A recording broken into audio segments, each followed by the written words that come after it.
Burkhard house where Joseph Burkhard raised his family. I think there was about 10 kids in the family, 2 wives involved. One died or whatever. I'm not quite sure what happened to her, but he remarried, raised his family here, and once his family was gone, he moved into the Whitcomb Towers.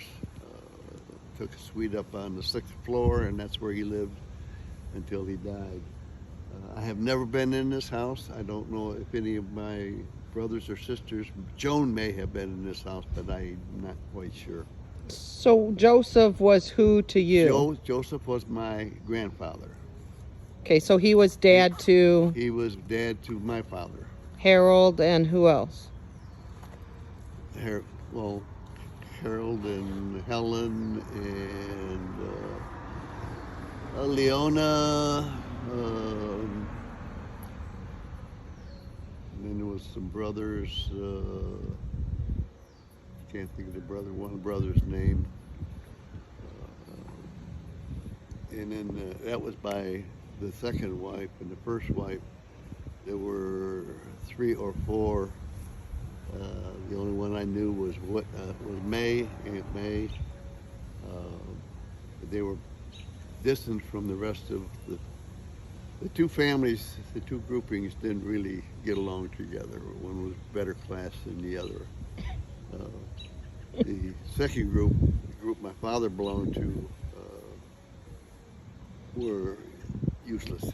Grandpa spoiled them, bought them anything and everything they needed or wanted, and they all turned out to be really failures in life.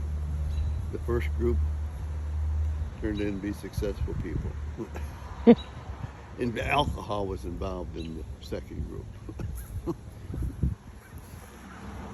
So I remember when I was a kid, and this house had window awnings over all the windows, and they said B on them.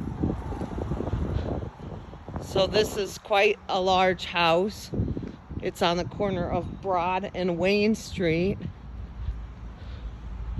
You can see that it's all brick, and which tends to be an element of the Burkhard houses that were built, and it's got some fine detail to it. It's a very large house for the time.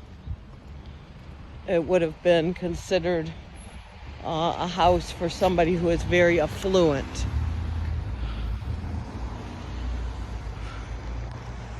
And currently it's an apartment house. It's been gutted down to multiple different apartments, and not really taken care of the best that it could be. It's right across the street from the fire department.